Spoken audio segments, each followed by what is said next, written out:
Doing some painting today.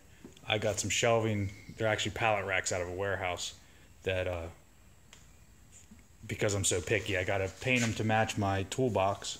So I got some of this Exo Rust down at the True Value. They're able to actually mix this to any color you want. It's similar to Rust-Oleum, but it is able to be mixed. You might be able to do it with Rust-Oleum too, but they can only do it with this Exo Rust. So I got the gallon of that, some reducer, some hardener, got my spray gun pretty much set up. I'll take you out and show you what I'm going to be painting today. Alright, to prep these things for paint, what I've been doing is sanding the whole piece down with 100, then I go back over it with 220, and the paint seems to cover up the 220 scratches just fine. Alright, we're painting in the driveway, which is not necessarily ideal, but whatever, they're just shelving.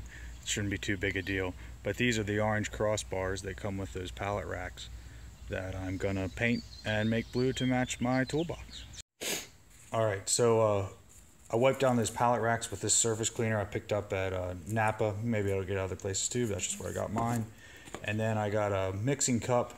You mix it 8:4:1, like the ratio says right there. So that will be 8 parts paint, 4 parts reducer, 1 part hardener. And then we're going to spray it with this gun here. This is an Eastwood DeVilbiss gun. I don't remember what kit it's called, but anyway, I picked this up, sprayed with it once before, and it seemed to do a really good job, so we're going to try it again today. Here we go.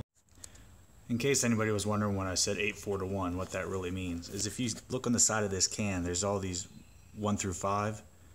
And what you do is you go down the 8 column to however much paint you want. So I come down and I've just filled it up to the 5 there. Now I'm going to take the reducer, I'm going to put that in there and fill that to the 5 in the 4 column, and then I'll take the hardener once that's done and fill that to the 5 in the 1 column, and that'll give you your mixing ratio. Then you mix it up with a stick and pour it in your gun and spray it. Okay, got the first coat on. Actually looks pretty good. I'm impressed with how this stuff sprays for how cheap it is. It's only like 35 bucks a gallon. But I got one more coat to go. I'm only putting 2 on these since it's just shelving and it's already got powder coat on it underneath this stuff. I'm just doing it to change the color so it matches the rest of the stuff in my garage. So I'm going to put the second coat on here in about 20 minutes and we'll see how she turns out. Alright, second coat's on. It actually sprayed pretty flat.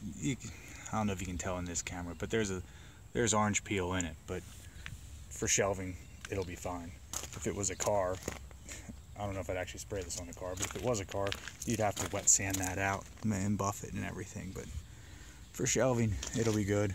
It'll match the toolbox. It'll make everything look how I want. So anyway, I'm gonna go in and show you the acetone stuff I use to clean up after I'm done. For cleanup, I just use this acetone. You can get it at most hardware stores.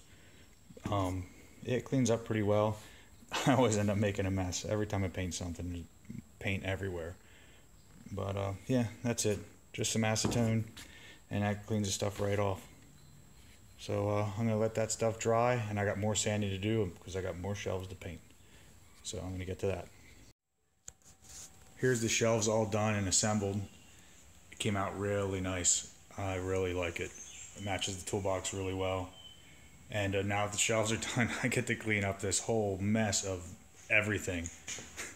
Yeah, not having shelving, you gotta just sort of pile everything where you can. But now the shelves are up, I can get this all cleaned up and move on to the next project. People are probably gonna ask why I have the air compressor inside the shelves.